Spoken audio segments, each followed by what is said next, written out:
freedom and stuff like that. So that's where it all started. Basically, I mean, there's a lot of stuff out there that people try to argue that, well, slavery was going to die out anyways, which is not. I mean, there were more slaves in the country than there have been. Slavery was expanding beyond. They were trying to move it into more states because the problem is you have these southern states. They end up depending on these forms of labor, indentured servants, slaves, and then after these colonies develop, next thing you know, there's like 500,000 people in this colony, and like 200 or 300,000 of them are slaves. And I mean, imagine if each one of those slaves costs, at the time, I think it was like $800 or $1,000, you know, on average, depending on male or female and age. So you're talking about, like, I mean, in 1860, you have nearly 4 million slaves worth a combined $3 billion in 1860. It was worth, the wealth in slaves was worth more than like, if you look at all the property ownership, all the companies, all the railroads, all the money invested in that, it didn't equal, like, the number one business. Yeah. So yeah, exactly. I mean, and it was number one asset. When you think about assets, you know, like that people have, like if you own a house or even a car or anything, like, yeah, they own $3 billion in other humans, right? And so there's an investment there that they don't want to. So they become very entrenched in that. Like, and then also, once you have a place like South Carolina or Virginia where half the population are slaves, in South Carolina, six out of every 10 people, right? So every 4 white people walking around, there's 6 slaves. And people have been sort of come up with these ideas, well, to justify slavery. Well, they're inferior. They're not like us. They're different. They're savage. They have to be regulated like this, or else, you know. And so once you've convinced everybody sort of is indoctrinated with that idea. How are you going to give these people their like freedom if there's six of them for every 4 of you? You know, you're outnumbered by them. What happens when they can be free? They can own guns. They can buy property. They can start to vote. They can start to find, you know, people to marry, like black men marrying white women, you know, this whole. Then you put in Jim Crow laws. Yeah, exactly. Yeah, well, that's exactly. Yeah, that was an attempt to sort of maintain this system, right? And also, most Southerners didn't own slaves. Like most white Southerners didn't own slaves, but they sort of stand a lot to lose because they're employed as overseers on plantations. They're employed as slave catchers. They see owning slaves as a sign of social mobility, economic mobility, right? Like status, like increasing their status. So even though they don't own them, they kind of have a stake in the system. The one thing about they see themselves someday as owning slaves. Like, well, one day I'm going to own slaves. I want to own slaves and be a part of this like upper echelon of society. I think it's called expectant capitalism. They talk about this. I think when for example, in like the tax cuts, when people talk about tax cuts and like lowering taxes for working and middle income families and then raising them for wealthy people, and a lot of people, even if they're not wealthy, sometimes don't agree with that because they think, well, no, this is America. Someday I'll be wealthy, and I don't want to have to pay that much in taxes. It's this idea of like, well, similar to that, right? Plus, if you're a wealthy landowner and you have hundreds of slaves, once slavery ends. Yeah, you like lost a lot of investment in those slaves, but you still have like thousands of acres of land. Whereas someone who's maybe just a small farmer or doesn't own any land, now they're having to compete with all these, not only with the white population, but all these the free black population to bid on a piece of land or something, or there's more competition. And grew up knowing how to do it too because they worked on it as slaves. Yeah, this is true. Actually, that's a good point. In South Carolina, interesting thing about South Carolina, they start to grow rice. And when they start becoming dependent on slave labor, there are slaves brought to South Carolina from parts of West Africa that were already cultivating rice and actually like improved, like it grew rice. Basically, the slaves they brought in knew how to grow rice better than their slave owners, and ended up making the plantations that grew rice or making these places more profitable. And then they became more dependent on slaves and started bringing more slaves in. But one of the main reason that they're able to abolish slavery in the North is because there just aren't that many of them, right? There aren't as many. New York City, though, there is an example. In New York City, there's a slave like revolt in 1712. It was there was a large number of slaves. But for the most part, it doesn't really make sense. The northern climate can't sustain a huge plantation like system, like agricultural system. There are a lot of places like Boston and Philadelphia and New York, which are engaged in a lot of trade. And there's a lot of ebb and flow when it comes to trade as far as like seasonal work. working on docks and stuff. So the idea of buying a slave and then having them not, they're not really, there's maybe long periods where they're not working. It makes more sense to hire and fire people, or seasonally employ people. So that's just sort of system of paying people, not relying on slave labor. And also the ratio of the initial people who come to colonize, right? You have more families coming to New England, right? You have the Pilgrims, Puritans, like families coming there for religious reasons.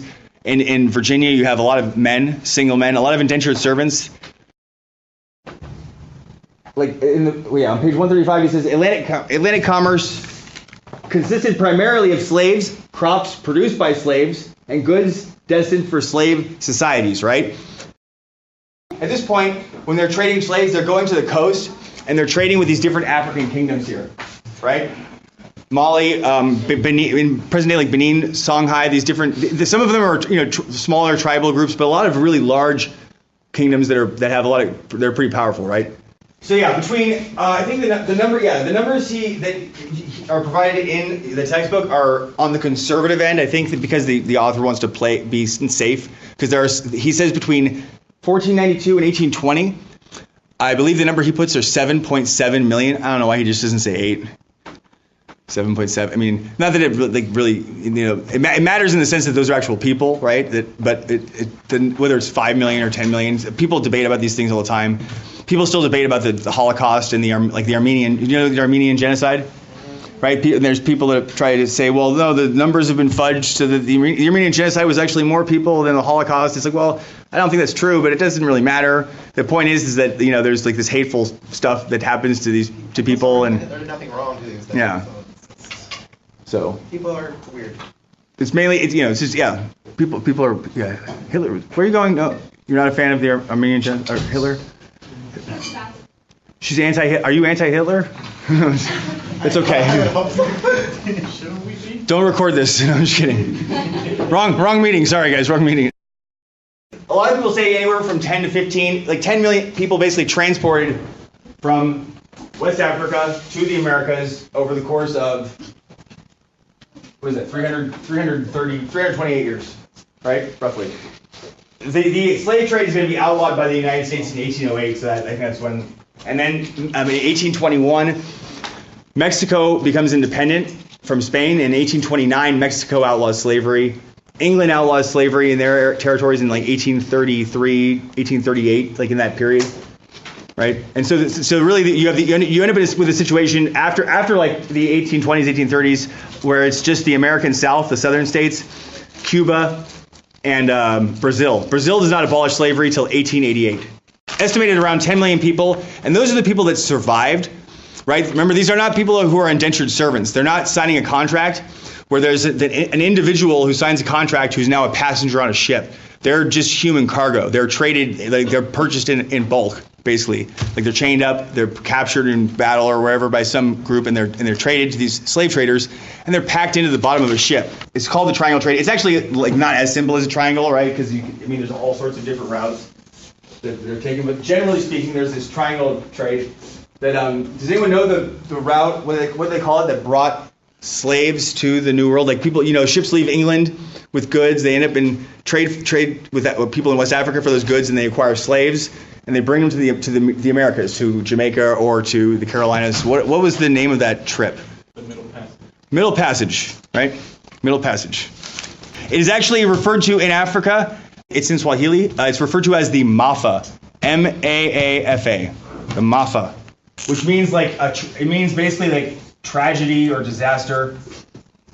There's a massive uprooting of a population. You can imagine, 10 million people, and that's the people who survived, right?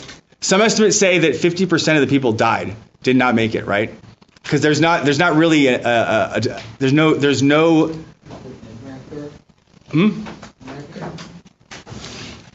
The record. Oh yeah, the records are there are like some records of like ship manifests and how many slaves were transported, but generally to compile all the records is to get an exact number is difficult. That's true. That's very true. Yeah, but also they weren't being. It wasn't like an indenture contract where you can read it and say, okay, this person, like John Smith or whatever, signs this indenture, and he gets on this boat, and he's brought as a passenger to the Americas. It's just hundreds of people are packed into a ship, and so because of those conditions too, you end up with a situation where they estimate in your book it says, I think it says 20% or 25% died. Some people say like for every one that made it, one person died. They would basically trade for these slaves, and then when they got to America, they would sell them, each one of them, for so much money. At a certain point, slaves ended up costing. I mean, you figure it's like $1,000 a slave on average, and that's a pretty good number, I think, because you could be like a 10-year-old kid who gets like 750, or a 15-year-old guy, male who's like already ready for field work. And this sounds kind of messed up, but this is how they would do things. They would put them on a stage. They get to like Charleston or someplace in Virginia, and they would bring them in front of a bunch of potential buyers, and they would have them strip down and show them how healthy they were. They would inspect their teeth. They would inspect all these different parts of their body. And you're talking about female slaves too, right? Women surrounded by like mostly white males who are like doing all this stuff, right? And it's kind of it seems like a kind of a hard thing to wrap your head around, but people actually did that. So some numbers. The low estimate is about 15 million people that were taken from Africa, and about half of those people make it.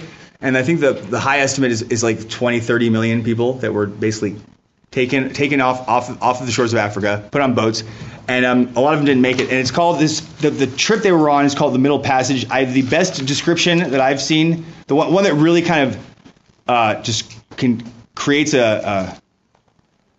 the best visual of how awful that journey is from this book called Post-Traumatic Slave Syndrome, and in which the author writes that people were loaded onto ships, crammed together with 18 inches or less between them. I think that means between them stacked like on the bottom of a boat. Like they actually had like 18 inches of space, So people couldn't even.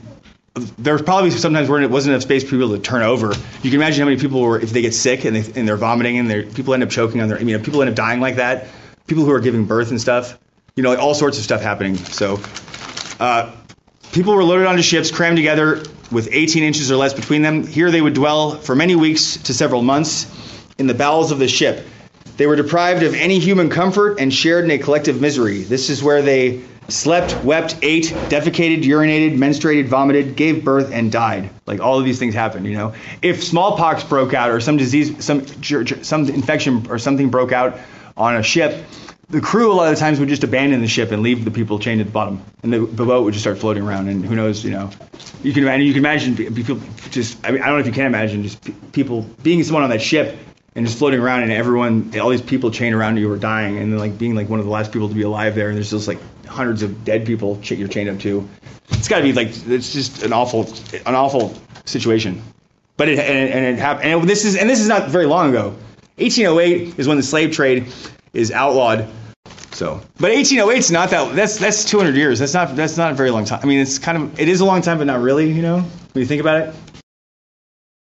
Slavery is a system which is resisted in many ways. I want to give a few examples. New York City has a slave revolt in 1712. A lot of people don't realize that New York City had this huge a good-sized slave population. Right. The northern colonies generally did not have that many, but New York City did. South Carolina. In South Carolina, in 1739. This is at this point South Carolina and North Carolina are separate colonies.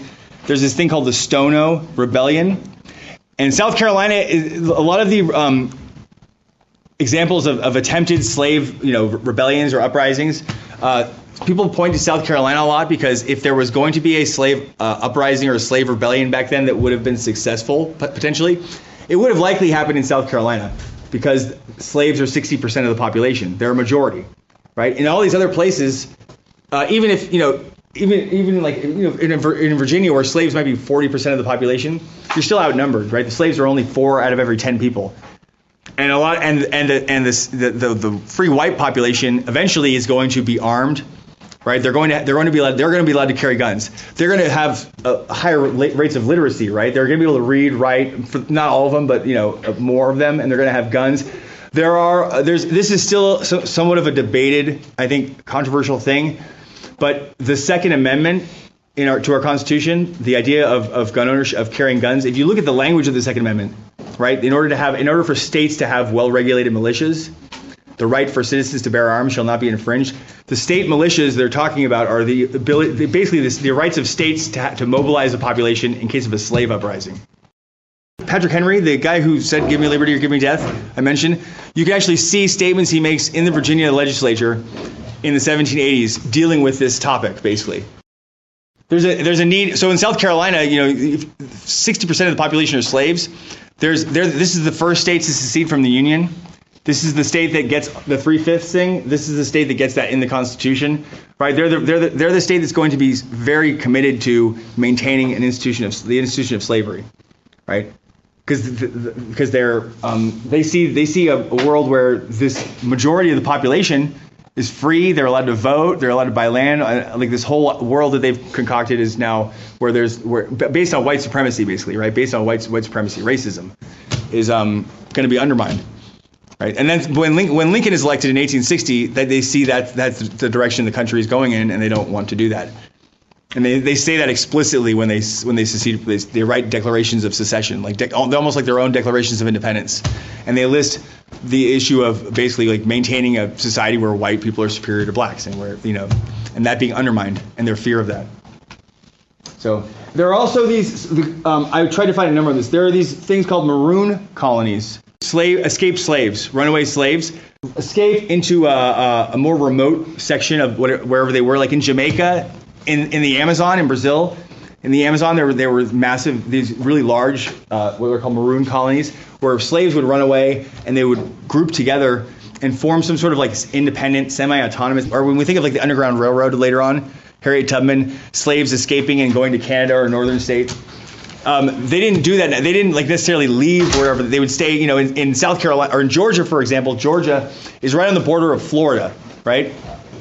And Florida was was controlled by Spain, and the Seminole Indians lived in Florida, and so there were a lot of slaves who would escape South Carolina, escape Georgia, and go into the Spanish section of northern part of Spanish Florida, where they would start like living amongst the Seminole Indians and mixing that population. And a lot of the times they would carry out these like guerrilla-style attacks on plantations nearby. In Jamaica, there's one. This is actually this maroon leader who's called Nan. Her name was Nanny. I guess she was a babysitter. And there was a maroon colony in Jamaica called Nanny Town. They named it after her. A place called Nanny Town there were about 800 people, something like 800 people in it. There were about 1,000 of these slaves throughout Jamaica. Basically, they were living in like some sort of a more tropical, like jungle area of the island, where there was more remote, harder to get to, that people didn't want to sort of go into and look for. And there were actually these wars between the British colonists and the colonial military in Jamaica and these maroon colonies. And they ended up having signing these treaties to end these wars. They granted these maroon colonies some sort of level of independence. Right, so I put the question mark at the end because the first known maroon colony was set up in 1502. I can't remember where. There was one in Brazil in the Amazon that was like 20,000 people. It was like a city basically. But most of them, for the most part, it was like the number anywhere from half a dozen people to like 100. It would be like a few dozen people that would escape, and they would this basically group up in some remote area and basically live semi-autonomously, where they weren't free. They couldn't just go around like walking down going to town, walking down the street. Fuck you, man. But they were basically not enslaved. A lot of slaves who ran away would come back. They just ran away were able to get off of the plantation they were in, like escape briefly, and then debated about it. Like, should I? Because if I get caught, it could be worse. Should I just go back, or should I? Because a lot of times too, when they would come back, a lot of the slave owners themselves were not the ones that were abusive towards slaves. The overseers, people they would hire, would be the abusive ones, and the owners would a lot of times would after a lot of the physical abuse would intercede. It was like a good cop, bad cop mind, like sort of like a mind control thing or psychological thing. You don't want your property to be too damaged. Yeah, and they would come in and say, "That's enough. Oh, that's enough." A lot of examples of slaves being referred to by owners as my children, part of their extended family. This idea of paternalism, right? Where there's this patriarch, this guy, this household, the head of household basically, but the household includes my family, my kids, and all, and then all of these slaves who are my who they would refer to them as like my children. And sometimes a lot of them were their children, biologically, illegitimate children. Thomas Jefferson had 5. He had 2 kids with his first wife, and she died, and then he had 5 kids with his slave, his girlfriend, mistress, consent. It's kind of a complicated thing, because that's an example with Thomas Jefferson and Sally Hemings. You can't. I don't think what took place was like sexual assault, was rape, but you can't really say it's consensual if one person owns the other person.